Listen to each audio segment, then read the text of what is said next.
बंधु सखाल ही बुलाई वन मृग्यान ये खेलहि जाय। पावन मृग मारहे जिय जानी दिन प्रति निर्भय दिखावहि आनी। जे मृग राम बाण के मारे ते तनु तज सुरलोक सिधारे। अनुज सखा संग भोजन करहि माता पिता आज्ञा अनुसरहि। जय विधि सुखी होए पुरलोगा करें कृपा निधि सोई संजोगा।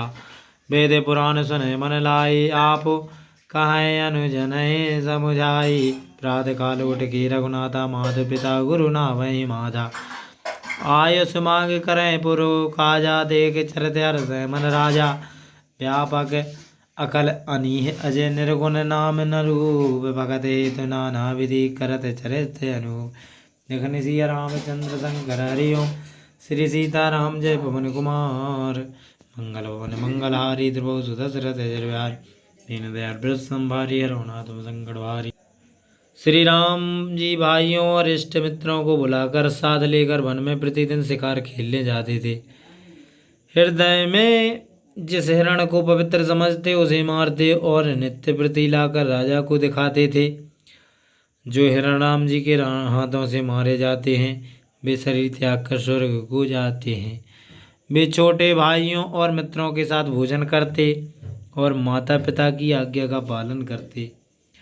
जिस भांति नगरवासी सुखी हों कृपा निधान राम जी वही लीला करते हैं। वेद पुराण मन लगाकर सुनते हैं और फिर छोटे भाइयों को स्वयं समझाकर कहते हैं। नित्य प्रातः काल उठकर रघुनाथ जी माता पिता और गुरु को मस्तक नवाकर आज्ञा मांगकर नगर का राज्य कार्य करते हैं। यह चरित्र देखकर राजा मन में प्रसन्न होते हैं। जो व्यापक अकल इच्छाहीन अजन्मा निर्गुण है जिनके नाम और रूप नहीं है वही भगवान भक्तों के लिए भांति भांति की अनोखी लीलाएं करते हैं। यह सब चरित्र कहा में गाई आगे कथा सुनो मन लाई। विश्वामित्र महामुनि ज्ञानी बसें विपिन शुभआश्रम जानी। जय जप यज्ञ जोग मुनि करहीं अति मारे सुना सुबाहो डरहि। देखत यज्ञ निशाचर धावहीं करें उपद्रव मुनि दुख पावहीं। गाधि तनय मन चिंता व्यापी हरि बिनु मरहि न निश्चर पाप। तब मुनि वर कीन विचारा प्रभु अवतरऊ हरन मही भारा। यहो मस देखो ओ पद जाय है कर विनती आनो दोई भाई। ज्ञान विराग सकल गुण ऐना सो प्रभु में देखो भर नैना। बहुविधि करते मनोरथ जात लाग नहीं बार। करमज्जन सरऊ जले गए भूप दरबार। लखन सिया रामचंद्र शंकर हरिओम श्री सीताराम जय पवन कुमार।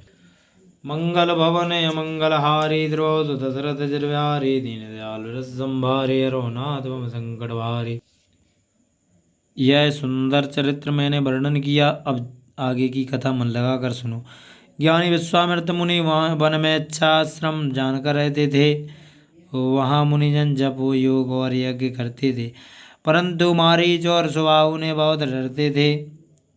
यज्ञ देखते ही राक्षस दौड़े आते और ऐसा उपद्रव करते थे जिससे मुनि लोग दुख पाते थे।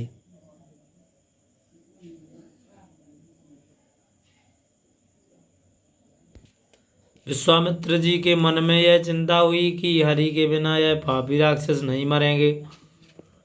तब श्रेष्ठ मुनि वर ने यह मन में विचार किया कि प्रभु रामचंद्र जी ने पृथ्वी का भार उतारने को अवतार लिया है।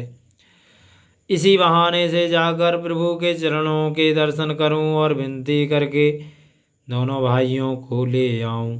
जो प्रभु ज्ञान वैराग्य और सब गुणों के धाम हैं उन प्रभु को मैं अपने नेत्र भरकर देखूंगा। इस प्रकार मनोरथ करते हुए जाने में देर नहीं लगी। सरयू नदी के जल में स्नान कर वे राजसभा में गए। मुनि आगमन सुना जब राजा मिलन गयो ले विप्र समाजा, कर दंडवत मुनयन सन्मानी, निज आसन बैठा रही आनी। चरण पखारें कीन अति पूजा, सो मम आज धन्य नहीं दूजा। विविध भांति भोजन करवावा, मुनि वर हृदय हरष अति पावा। पुनि चरणन मेले सुतचारी, रात देख मुनि देह विसारी। भय मगन देखत मुख शोभा, जन चकोर पूरन सस लोभा। तब मन हरष बचन गए राहु, मुनि अस कृपा न कीनहु गाहु। गए कारण आगमन तुम्हारा, काहु सो करत न लाभहु बारा। असुर समूह सतावहि मोहि, मैं जाचन आयहु नृप तोहि। अनुज समेत देहु रघुनाथा, निश्चर बध में होवे सनाथा। देहु भूप मन हर्ष ते, तजहु मोहि अज्ञान। धर्म सुजस प्रभु तुम को, इनकै अति कल्याण। लखन सिया रामचंद्र शंकर हरियो, श्री सीताराम जय पवन कुमार। मंगल भवन अमंगल हारी, द्रुव सुदशरथ अजर बिहारी। दीन दयाल विरद संभारी, हरौ नाथ मम संकट भारी। जब राजा ने मुनि का आना सुना, तब वे ब्राह्मण मंडली को संग लेकर मिलने गए। मुनि को दंडवत करके आदर पूर्वक उन्हें लाकर आसन पर बैठाया। चरण धोकर भली भांति पूजा की और कहा, आज मेरे समान धन्य दूसरा कोई नहीं है। फिर अनेक प्रकार के भोजन करवाए। मुनि श्रेष्ठ ने हृदय में अत्यंत आनंद पाया। फिर राजा ने चारों पुत्रों को बुलाकर मुनि के चरणों में प्रणाम कराया। रामचंद्र जी को देखकर मुनि बहुत सुखी हुए। मुख की शोभा देखकर ऐसे मगन हुए जैसे चकोर पूर्ण चंद्रमा को देखकर लुभाता है। मन में प्रसन्न होकर राजा ने यह वचन कहा कि हे मुनि, मुझ पर ऐसी कृपा पहले कभी नहीं की। आज किस कारण आपका आगमन हुआ सो कहिए, उसे करने में देर नहीं लगाऊंगा। विश्वामित्र जी बोले, हे राजन, राक्षस मुझको सताते हैं, इस कारण मैं तुमसे यह मांगने आया हूँ कि लक्ष्मण सहित रामचंद्र जी को मुझको दे दीजिए। निशाचरों के मारे जाने से मैं सनाथ हो जाऊंगा। हे राजन, मन में प्रसन्न होकर मोह और अज्ञान को छोड़ दो। हे राजन, तुम्हारा धर्म और यश बढ़ेगा और इनका भी अत्यंत कल्याण होगा। सियावल रामचंद्र की जय। पवन सुत हनुमान जी महाराज की। रामायण मैया की जय।